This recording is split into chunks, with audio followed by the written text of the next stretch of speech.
তওবাকারীকে আল্লাহ তাআলা খুবই ভালোবাসেন।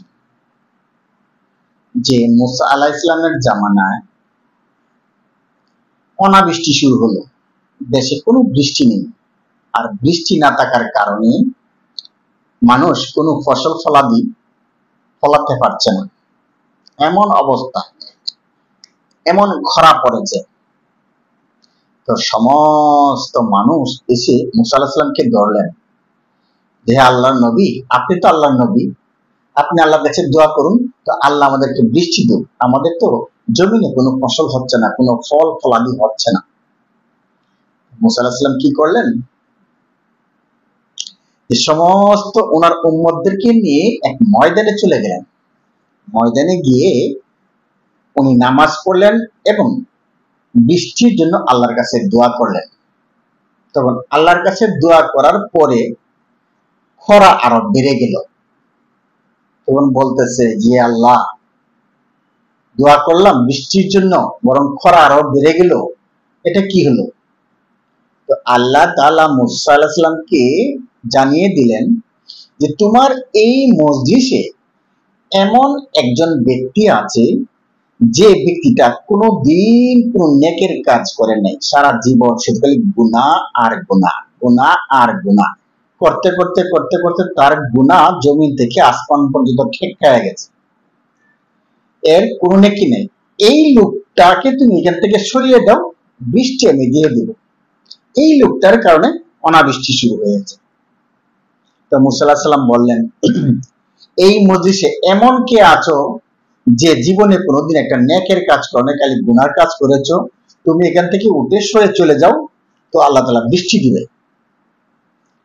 তো এখানে যে নাকি গুনাহগার, সে তুমি যে টের পেয়েছো, অবশ্যই বুঝতে পেরেছে। তো এদিক ওদিক তাকায় দেখতেছে কোনো লোক উঠতেছে না। তো ওই লোক বলতেছে মনে মনে আল্লাহর কাছে যে আল্লাহ, আমি যে গুনাহগার কেউ জানে না, কিন্তু তুমি ঠিকই জানো। আর আজকে যদি আমি এখান থেকে উঠে যাই, সারা জীবন ভালো মানুষের পরিচয় দিয়ে আসছি, সবাই জানে আমি খুব ভালো মানুষ, কিন্তু আজকে এখান থেকে যদি আমি উঠি, তাহলে আমি চিহ্নিত হয়ে যাব যে আমি সবচেয়ে বড় গুনাহগার, আমি লজ্জিত হয়ে যাবো, লজ্জা পাবো। ও আল্লাহ, আমি জীবনে গুনাহ করেছি, আমি খুবই ভুল করেছি, আর জীবনে কোনোদিন গুনাহ করবো না, মেহেরবানি করে তুমি আমাকে মাফ করে দাও। তো সঙ্গে সঙ্গে আল্লাহ তাআলা বৃষ্টি দিয়ে দিল। তো মুসা আলাইহিস সালাম আল্লাহর কাছে আবার বলতেছে, ও আল্লাহ, এটা কি ধরনের, আমার সাথে কি শুরু করলা তামাশা? তুমি একটু আগে বললা যে বৃষ্টি দিবা না যতক্ষণ পর্যন্ত এই লোকটা এখান থেকে উঠে না যায়, অথচ কোনো লোক উঠলো না, সঙ্গে সঙ্গে তুমি বৃষ্টি দিয়ে দিছো, আমি তো বুঝলাম না। তখন বলতেছে যে মুসা, যে লোকের কারণে বৃষ্টি আটকা ছিল, সেই লোকের কারণে আজকে বৃষ্টি আমি দিয়েছি।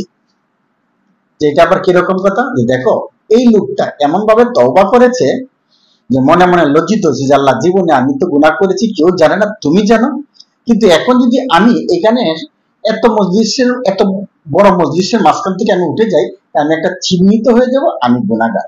আল্লাহ, আমি যে গুনাহ করেছি তুমি জানো, দুনিয়ার কেউ জানে না, আল্লাহ তুমি জানো, তোমার জানা মতে তুমি আমাকে মাফ করে দাও, আমি আর জীবনে গুনাহ করবো না।